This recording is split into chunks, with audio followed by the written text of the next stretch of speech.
예배 자리에 오신 모든 분들을 주님의 이름으로 환영하고 축복합니다. 오늘은 옳은 것과 합당한 것이라는 제목으로 말씀을 나누겠습니다. 우리에게는 옳은 사람이 되고 싶은 욕구가 있습니다. 친구나 형제 사이에서 혹은 부부가 싸우는 이유는 주로 무엇인가요? 사람과의 관계가 틀어지거나 멀어지는 이유는 무엇인가요? 그것은 바로 내가 옳다 이렇게 생각하기 때문이죠. 예를 들어 자기는 뭔가 나름대로 잘하고 있다고 최선을 다했다고 생각했는데 누군가가 이렇게 이야기하는 것입니다. 이것을 좀 이렇게 해주면 좋겠다. 그때 버럭 화를 내는 사람이 있죠. 또 우리도 그럴 때가 있을 것입니다. 지금까지 얼마나 말없이 참고 견디며 최선을 다했는데, 즉 나는 옳았는데 왜 내게 이렇게 말하지? 내가 틀렸다는 건가? 이런 생각이 불쑥 찾아와서 속을 뒤집어 놓는 것이죠. 그러니 아무리 소중한 사람이 그런 말을 해줘도 우리 속에서 받아들일 때는 그 말이 옳지 않은 말이 됩니다. 그리고 우리는 다른 사람이 내게 옳은 말을 해주는 게 아니라 내 편이 되어주기를 바라고 있죠. 그런데 문제는 누군가가 내 편이 되어주기를 우리가 바라면서도 정작 우리는 옳고 그름을 너무 따지고 싶어 한다는 것입니다. 누군가에게 묻지도 따지지도 않고 즉시 편이 돼주기보다는 그것이 옳은 일인가를 먼저 생각할 때가 얼마나 많이 있습니까? 교회 안에서 다툼이나 원망이 일어나고 또 상처를 주고받는 일이 왜 생길까요? 내가 볼 때 옳다고 여기는 것을 상대방에게 자꾸 요구하기 때문입니다. 그 사람의 심리 상태나 삶의 상황들에 대해서 조금이라도 헤아린다면 쉽게 할 수 없는 말인데도 그것을 너무 쉽게 하는 이유가 무엇입니까? 이 말을 하는 내가 옳고 내 판단과 내 생각이 옳아서 꼭 해줘야 된다고 생각하기 때문이에요. 내가 옳다는 것을 증명하고 싶기 때문에 그 말이 상대에게 어떤 영향을 미치고 또 공동체에 어떤 영향을 미칠지를 생각하지 못한 채 옳다고 여기는 그것을 이야기하는 경우가 많습니다. 그래서 교회 공동체에도 미움이 들어오고 원망이 들어오게 됩니다. 하나님께서 우리에게 바라시는 것은 무엇일까요? 옳은 것일까요? 아니면 순종하는 것일까요? 성경에서 하나님은 항상 옳은 분이시지만 그리고 그 백성에게 바라신 삶도 옳은 삶이었지만 그 옳음이라는 것은 항상 하나님께 순종하는 것 위에 있을 수는 없었습니다. 하나님께 순종하는 것이 우리가 생각하는 그 어떠한 옳은 일보다도 훨씬 더 중요한 일이었어요. 성경은 우리의 옳음과 하나님에 대한 우리의 순종이 얼마나 어긋날 수 있는지를 매번 우리에게 보여주고 있습니다. 사울 왕이 전쟁에 나가기 위해서 사무엘 선지자를 기다린 적이 있어요.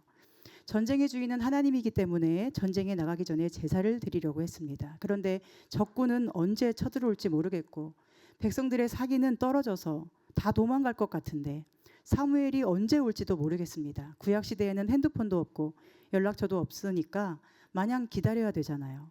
그때 사울은 자신이 제사장 역할을 하며 사무엘 선지자가 오기 전에 하나님께 제사를 미리 드립니다. 그것이 전쟁을 지휘할 왕으로서 옳은 일, 그리고 자신을 왕으로 세우신 하나님의 뜻이라고 생각했을 것입니다.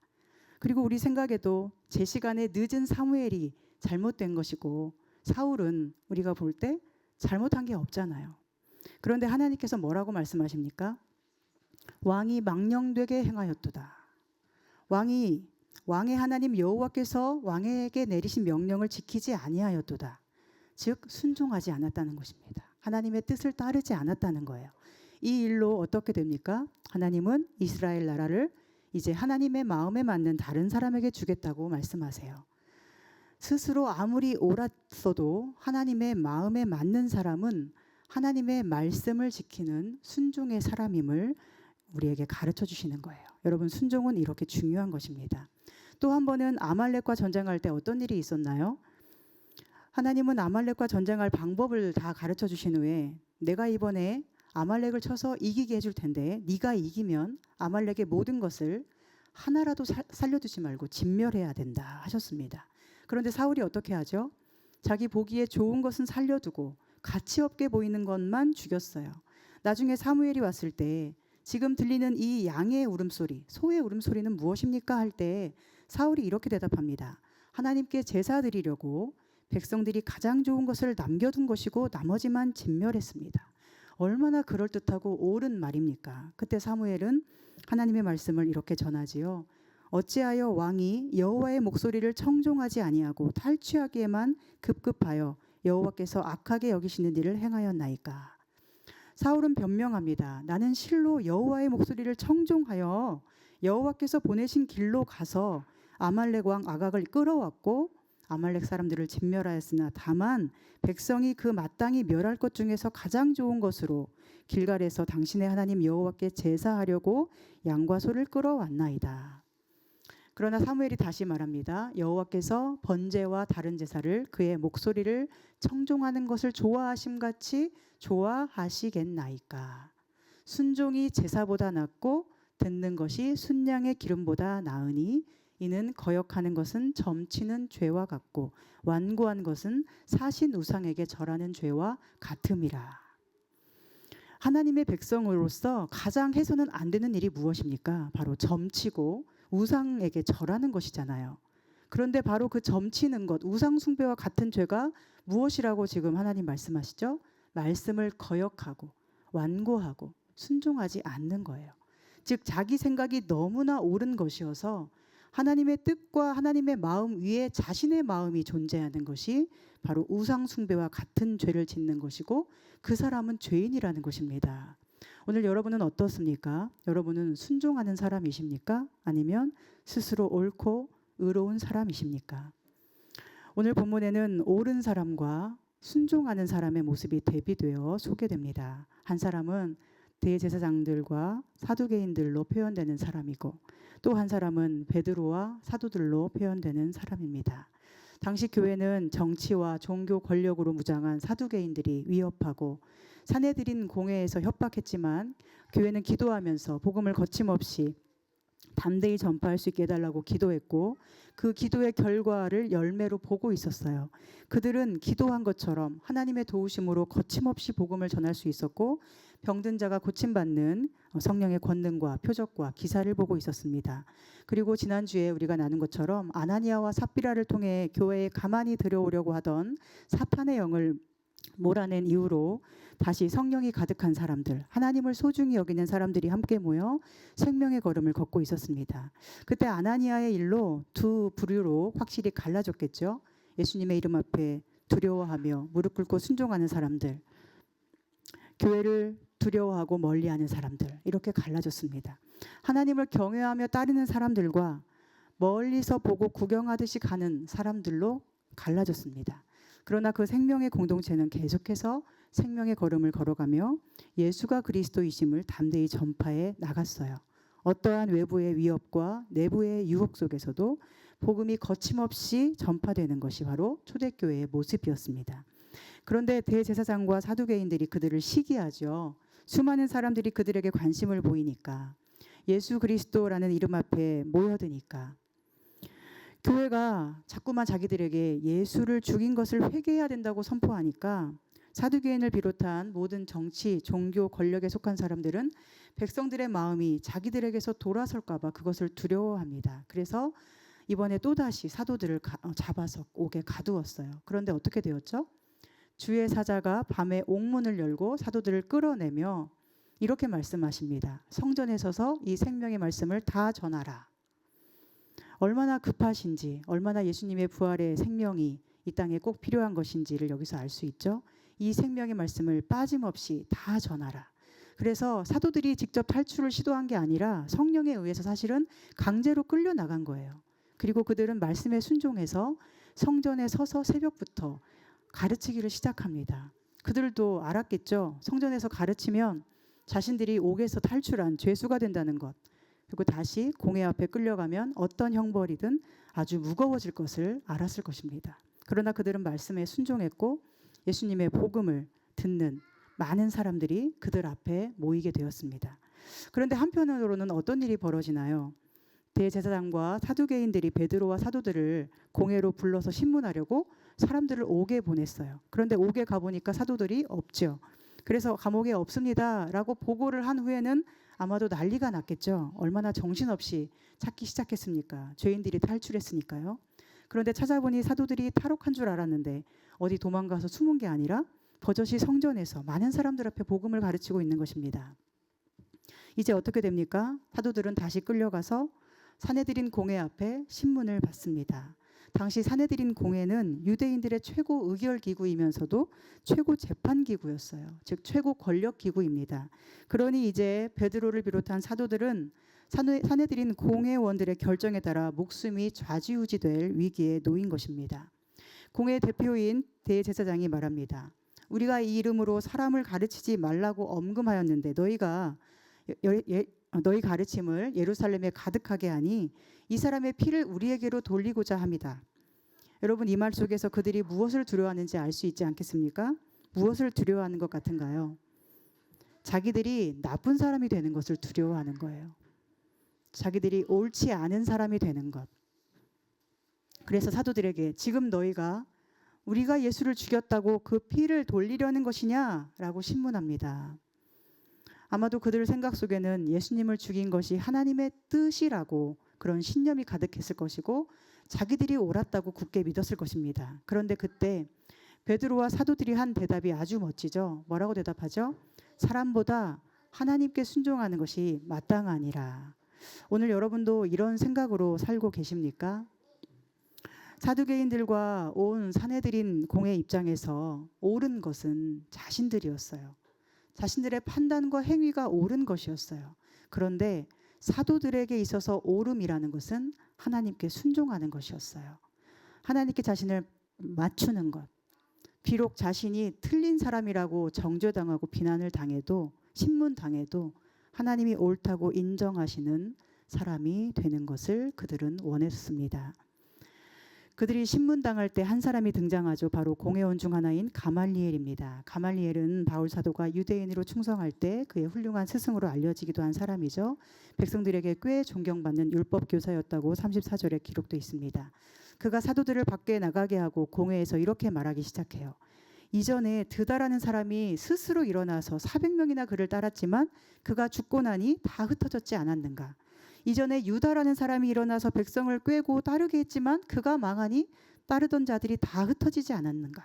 예수라는 사람도 지금 이렇게 따르는 자들이 생겨났지만 그가 죽었기 때문에 만약 이들의 사상과 소행이 사람으로부터 난 것이면 드다나 유다처럼 곧 망할 것이고 만약 이들의 사상과 소행이 정말 하나님께로부터 난 것이면 당신들이 그들을 절대 무너뜨릴 수 없고 도리어 하나님을 대적하는 자가 될까 염려된다.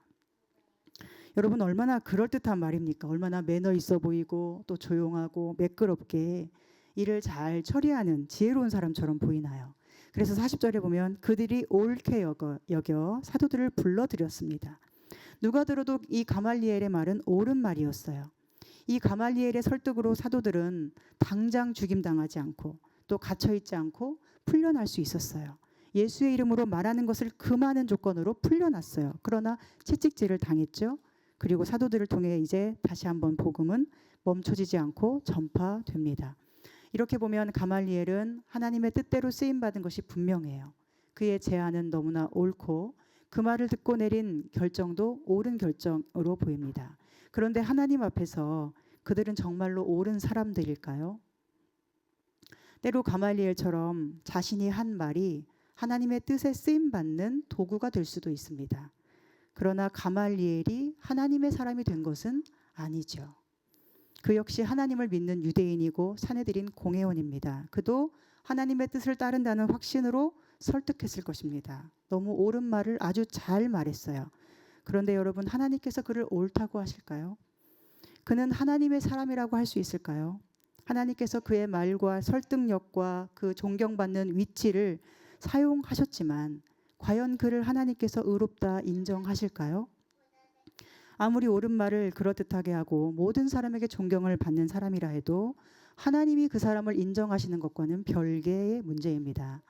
가말리엘은 옳은 말을 잘했고 하나님의 뜻이 무엇인가를 보자 말했지만 예수 그리스도를 인정하지 않았어요. 다만 멀리 서서 보고 판단할 뿐 예수님을 따르지 않았습니다. 무엇이 자기가 보기에 옳고 그른가를 계속 판단할 뿐이에요. 하나님께 순종할 마음은 없이, 하나님 뜻 앞에 자신을 맞추어 갈 마음은 없이, 그래서 어쩌면 완고하고 고집세게 옳은 사람이 되고 싶은 것뿐이었습니다. 그러나 사도들은 어떻습니까? 41절에 보면 사도들은 그 이름을 위하여 능욕받는 일에 합당한 자로 여기심을 기뻐하면서 공회 앞을 떠났습니다. 그들은 예수님을 위하여 능욕을 받고 또 채찍질을 당했어요. 자신들이 틀렸다고 계속 신문을 받았어요. 그리고 아무 힘이 없어서 끌려다니고 옥에 갇히고 또 끌려가고 옥에 갇히고 반복했습니다. 그러나 그들 안에는 기쁨이 있었죠. 어떤 기쁨인가요? 그 이름을 위하여 능욕받는 일에 합당한 자로 여겨주심에 대한 기쁨입니다. 즉, 나 같은 죄인을 이렇게도 고귀하신 예수님의 이름을 위하여 능욕을 받을 수 있는 영예로운 삶으로 부르시고 나를 그런 가치가 있는 사람이라고 보아주시는 하나님의 인정하심, 그분이 나를 사랑하심에 대한 기쁨이었어요. 그래서 그들은 능욕을 당하면서도 너무나 기뻐서 42절 말씀처럼 날마다 성전에 있든지 집에 있든지 예수는 그리스도라고 가르치기와 전도하기를 그치지 않았습니다. 자기가 보기에 옳은 것이냐 아니냐, 이보다 더 중요한 것은 예수가 그리스도다라는 사실이 중요했고 그분을 위해 자기가 순종할 수 있다는 것이 너무나 기뻤던 거예요. 오늘 제목은 옳은 것과 합당한 것입니다. 오늘 본문에서 주님 편에 서 있는 사람들은 어떤가요? 자신의 옳음에 대해서 말하지 않고 있다는 것을 볼 수 있어요. 예수님의 이름을 위해서 능욕받고도 기뻐하는 사도들은 항상 무엇이 하나님께 합당한가, 무엇이 교회를 위한 일인가, 무엇이 예수님의 이름을 높이는 일인가에 늘 초점이 맞추어져 있어요. 그런데 주님 편에 서 있지 않은 자들은 늘 자기의 옳음에 대해서 말하기를 좋아하고 자기가 옳은 사람이라고 계속 주장하고 싶어 합니다. 그렇다면 오늘 여러분은 어떤 길을 선택하시기 원하십니까? 하나님은 우리를 옳은 사람으로 부르신 게 아니라 순종하는 사람으로 부르셨어요. 옳은 사람들을 부르신 게 아니라 죄인을 부르셔서 순종하는 사람으로, 즉 하나님 보시기에 진짜 의로운 사람이 되게 하시려고 우리를 부르신 것입니다. 때로 내가 생각하기에 맞지 않아도 하나님이 하라고 하면 하나님이 옳은 분이기 때문에 내 옳음을 내려놓고 따를 수 있는 것이 순종입니다. 그리고 순종은 거의 항상 목숨을 걸어야 되는 일입니다. 성경에서 하나님이 순종이라고 인정하실 때의 그 순종은 거의 다 죽음을 각오해야 할 수 있는 것이었어요. 아브라함이 이삭을 바칠 때를 한번 생각해 보세요. 당시 아무리 고대근동 사회였지만 인간으로서 절대로 있을 수 없는 일이잖아요. 아들을 잡아 죽이라는 것은, 그리고 태워서 없애라는 것은 우상 숭배자들이나 하는 행동이었을 거예요. 하나님의 백성인 아브라함이 보기에 하나님의 말씀, 또 하나님은 옳지 않아 보였을 거예요. 그런데도 아브라함이 순종을 하잖아요. 이삭을 정말 죽이려고 칼을 들었잖아요. 이 일로 하나님은 아브라함을 벗이라 칭하시고 이 순종을 그의 의로 여기셨어요. 하나님의 말씀이 옳지 않아 보였어도 하나님 그분이 옳다고 믿고 순종한 아브라함을 하나님께서 옳은 사람이라고 인정을 해주신 것입니다. 앞에서 사울왕이 순종하지 못한 이유는 무엇이었나요? 그것도 역시 죽고 사는 문제 앞에 서 있었기 때문입니다. 전쟁터에서 그는 죽느냐 사느냐의 기로에 있었습니다. 사무엘 선지자를 기다리며 순종하면 자신과 백성들이 전쟁에서 지고 죽을 수도 있다는 두려움이 있었고 지금 자기가 보기에 옳다고 여기는 이것을 하면 살 수 있을 것 같았던 거예요. 그래서 결국 순종하지 못한 거예요. 그리고 그 결과는 어떻게 되나요? 하나님께 버림을 받죠. 그리고 그것은 곧 영원한 죽음을 의미하는 것입니다. 그가 비록 이스라엘 역사에서는 초대 왕이고 동시에 외세의 공격 속에서도 전쟁을 여러 번 승리로 이끈 존경스러운 왕일 수도 있겠지만 하나님의 나라에서 그는 버림받은 왕, 불순종의 왕, 또 우상 숭배자와 똑같은 왕이었을 뿐이에요. 오늘 우리를 돌아보기 원합니다. 우리는 신앙생활을 할 때 늘 옳은 사람이 되고 싶어 합니다. 저도 그랬어요. 옳은 사람이고 싶고 올바른 목사가 되고 싶었어요. 항상 모든 것을 바르게 분별하고 또 판단하는 사람이 되고 싶었어요. 그러나 날이 갈수록 계속 깨닫게 되는 것은 옳은 것보다 중요한 것이 순종하는 것이라는 사실입니다. 순종을 하면 그때 우리는 옳은 사람이 되고 바른 사람이 된다는 것을 깨닫게 됩니다. 제가 개척할 때 순종하는 것은 정말 목숨을 거는 일이었어요. 그래서 매우 힘들었습니다. 저에게 하나 남아있는 혈육도 저에게 전혀 좋은 말을 해주지 않았어요. 오히려 한숨을 쉬고 저를 믿어주지 않고 저는 계속 매번 정죄당하는 기분을 경험했습니다. 그리고 제가 개척하는 과정을 보시는 분들 중에는 가말리엘처럼 생각하는 분도 많았을 거예요. 목사가 개척한다고 하는데 돈도 없고 건물도 없고 사람도 정말 아무것도 가진 것이 없으니 만약 정말로 개척이 잘 된다면 하나님이 하시는 것일 테고, 개척이 잘 안 되고 망하면 저 목사 혼자 개인 사업하는 것처럼 버리는 일일 테니 한번 두고 봅시다. 이렇게 하는 분들이 많았을 것입니다. 얼마나 옳은 말입니까? 그렇죠? 저 또한 그런 생각을 안 할 수가 없지 않았겠어요? 그래서 얼마나 더 간절히 기도했겠습니까? 그런데 말만 하고 가만히 있는 가말리엘 같은 사람만 있는 게 아니라 그리스도의 편에 서기 위해서 기도로 동참해 주신 분들이 계셨어요. 그리고 하나님은 처음부터 이 일을 시작하시고 끝까지 이루어 가실 분이심을 지금은 함께 고백하고 기도할 수 있어서 너무나 감사해요. 한편 교회가 이렇게 세워지고 생명의 걸음을 힘차게 걸어가고 있을 때 공중의 권세 잡은 무리들은 어떻게든 교회를 공격하려고 힘을 쓰고 있을 것입니다. 어떻게 힘을 쓸까요? 저에게 수치심을 느끼게 하고 능욕받는 기분이 들게 하면서 좌절감, 무력감, 절망의 감옥에 잡아 가두려고 안간힘을 쓰는 보이지 않는 악한 권세들이 분명히 있습니다. 그러나 오늘 말씀에서 저는 하나님이 세우신 교회를 하나님이 어떻게 지키시는지를 볼 수 있었어요. 그리고 하나님 편에 선 사람들이 어떻게 하나님께 순종하며 자신을 드렸는지를 보았습니다. 그리고 하나님께서 순종하는 자들에게 어떻게 성령으로 역사하시고 함께 하시고 힘을 주셨는지를 보게 됩니다. 여러분, 하나님께서 부르신 자들에게 기대하시는 것은 무엇일까요? 왜 부르셨을까요? 순종을 왜 하라고 하실까요? 바로 주님과 운명 공동체가 되기를 원하신 것입니다. 그리고 순종이 바로 내가 주님과 함께하는 운명 공동체임을 드러내는 결정적인 증거가 되는 것입니다. 때로 내가 보기에 옳지 않아도 주님이 옳다 하시면 그 길을 가는 거예요. 능욕을 받고 수치스러워도 그 길을 가는 것, 주님과 함께하기 위해서 가는 것, 그것이 순종이고 주님과 한 배를 타는 것입니다. 그것이 주님과 함께 가는 운명 공동체가 되는 것입니다. 오늘 32절에 보면 성령께서는 누구에게 오신다고 말씀하시나요? 우리 함께 읽어볼까요? 32절입니다. 시작. 우리는 이 일의 증인이요 하나님이 자기에게 순종하는 사람들에게 주신 성령도 그러하니라 하더라. 아멘. 성령은 누구에게 오십니까? 순종하는 자들에게 오십니다. 하나님과 운명 공동체가 되고자 하는 자에게 성령이 오시는 거예요. 예수님과 운명 공동체가 되어서 굴욕적인 상황까지도 기쁨으로 승화시키는 자에게 성령이 오십니다. 왜 오실까요? 이 생명의 말씀이 다 전파되어야 하기 때문입니다. 그들이 힘을 내야 되기 때문입니다.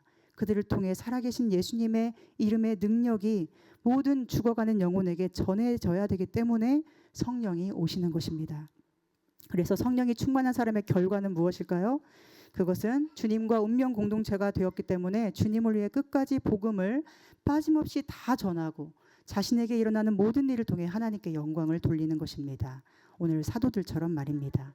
갇혀있던 옥문이 열리고 새벽부터 성전에 서서 가르치고 위협을 당하면서도 사람보다 하나님의 말씀에 순종하고 공회 앞에 끌려가 신문당하면서도 당당하게 하나님께 순종하는 것이 옳은 일이다 말할 수 있는 담대함을 누가 주십니까?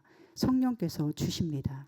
주님과 운명을 함께하는 공동체가 된 그들에게 성령이 주시는 담대함인 것입니다. 이렇게 성령은 그들을 증인이 되게 하셨습니다.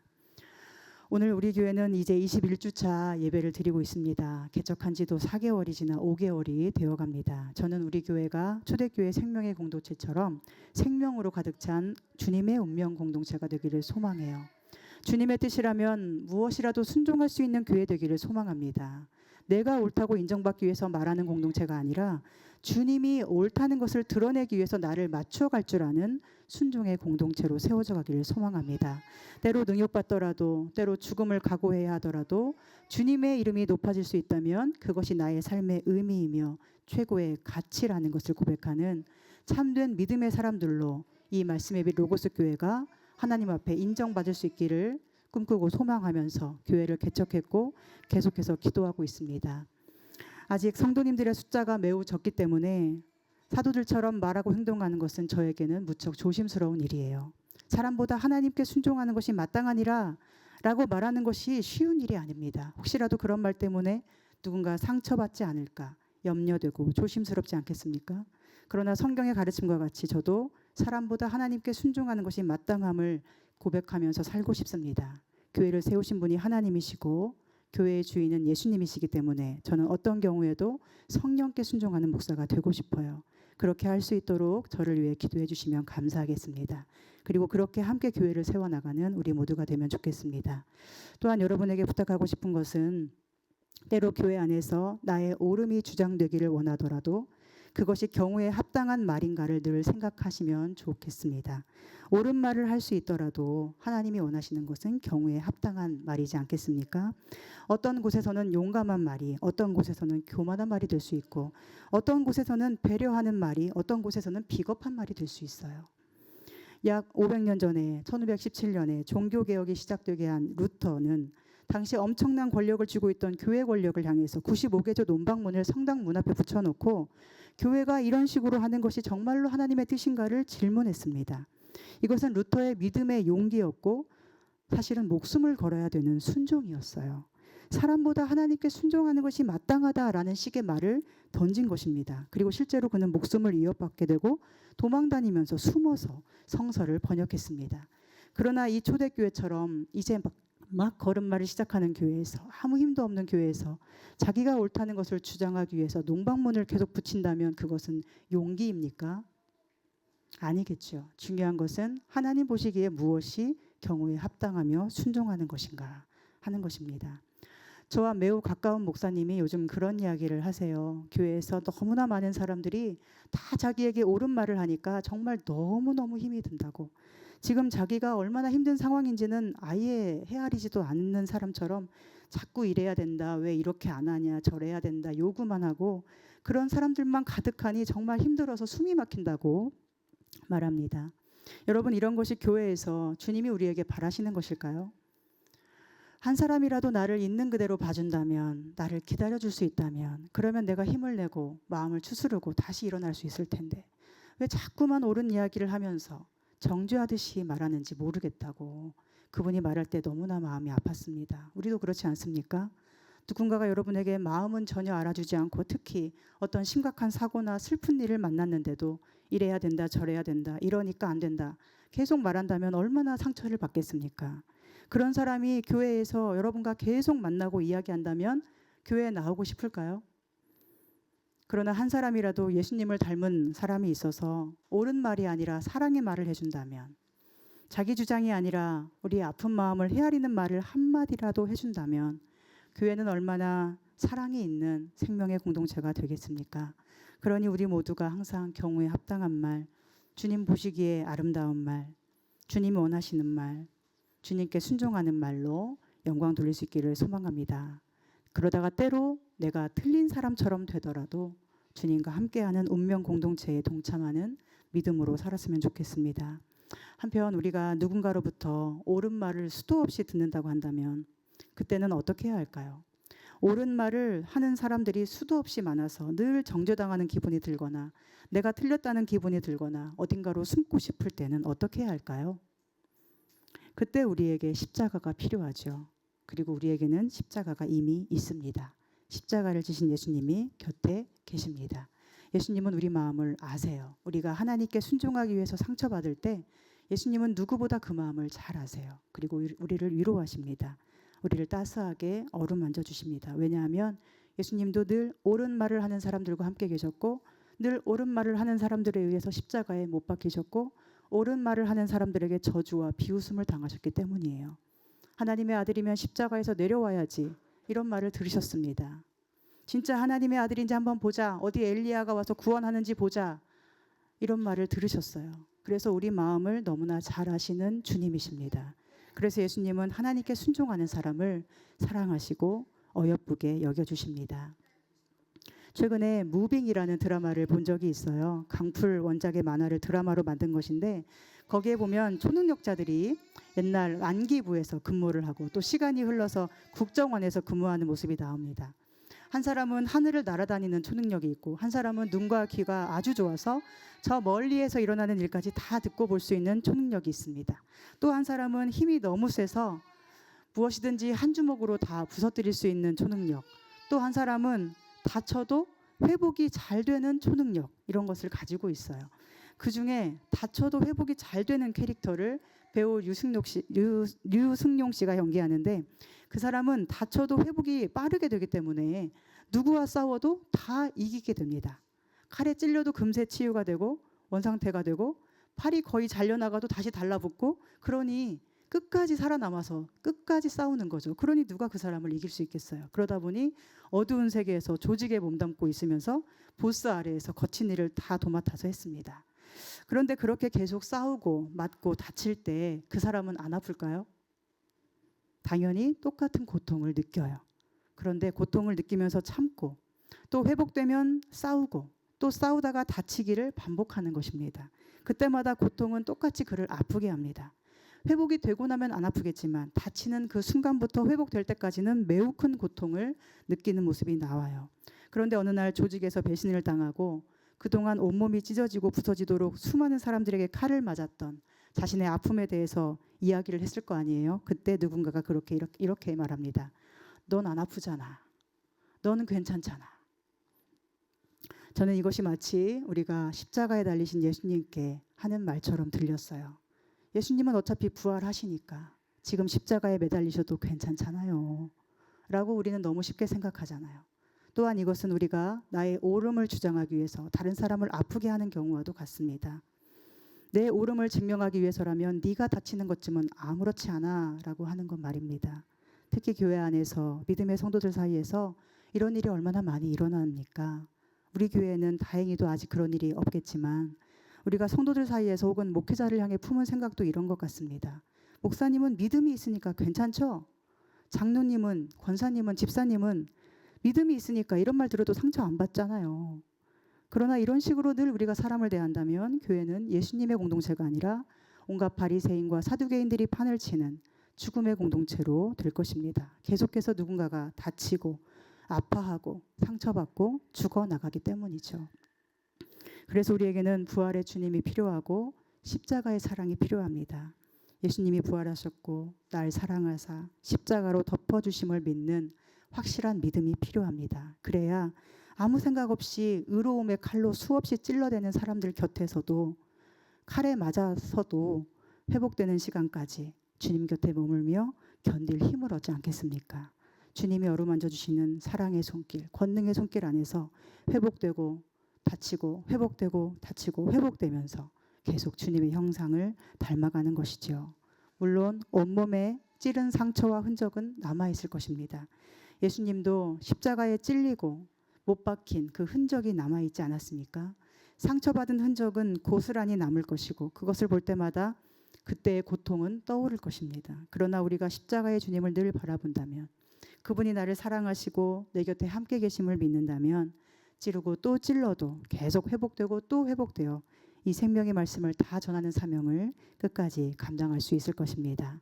그리고 성령이 주시는 솟아오르는 기쁨으로, 그리고 주님을 위해 고난당할 수 있다는 영광스러운 기쁨으로 사람보다 하나님께 순종하는 것이 마땅함을 끝까지 지켜낼 수 있을 것입니다. 오늘은 종교개혁 506주년 기념 주일이에요. 사람의 모든 옳음과 의로움에는 저항하고 하나님의 의로우심에 순종하는 우리가 되기를 소망합니다. 경우에 합당한 말로 용감해야 할 때 용감하고 배려해야 할 때 배려하는 우리 되기를 소망합니다. 이것을 거꾸로 하지 않기를 소망합니다. 항상 하나님의 뜻을 헤아려서 그 뜻에 순종할 수 있는 우리 되기를 소망합니다. 사도들이 채찍질 당하고 능욕당하고 상처를 수도 없이 받으면서도 예수님과 함께하는 운명 공동체가 된 것이 영예롭다는 것을 기뻐하며 생명의 말씀을 다 전하고 예수는 그리스도라고 가르치기와 전도하기를 그치지 않으므로 교회를 굳건하게 지키는 것처럼 우리도 자신의 오름을 내려놓고 오직 하나님께 순종하며 주님과 운명 공동체가 된 기쁨으로 평생 복음을 위해 살고 하나님 나라를 굳건히 세워갈 수 있기를 간절히 소망하고 축복합니다. 기도하겠습니다. 하나님, 저희를 로고스 교회로 부르시고 하나님의 마음을 알아 순종할 수 있도록 불러주시니 감사합니다. 저희를 주님과 모든 것을 함께하는 운명 공동체로 부르셨으니 이제 저희도 사도들과 같이 어려움 속에서도 굳건하게 주님만을 바라보며 주님을 위해 받은 어떠한 상처도 주님과 함께 주님 곁에서 잘 회복할 수 있는 하늘의 기쁨이 가득하기를 소망합니다. 또한 저희가 옳은 사람이 되기보다 하나님께 순종할 줄 아는 믿음의 사람 되기를 간절히 원합니다. 주님의 뜻을 더 잘 알 수 있게 도와주시고 내 생각과 내 주장이 아닌 주님의 마음에 합당한 말을 할 수 있도록 성령께서 지혜롭게 하여 주시옵소서. 우리 안에 성령이 가득하여서 예수가 그리스도이심을 담대히 전파하는 교회로 세워지게 해주시고 어려운 모든 순간에 주님의 십자가 사랑을 기억하면서 더 주님을 닮아갈 수 있도록 함께해 주시옵소서. 한 주간에도 주님의 돌보심과 도우심을 신뢰하며 우리 안에 평안이 흘러넘치고 그 평안으로 이웃과 형제자매를 또 가족을 사랑할 수 있도록 함께하여 주시옵소서. 사랑하고 축복하며 예수님의 이름으로 기도합니다. 아멘.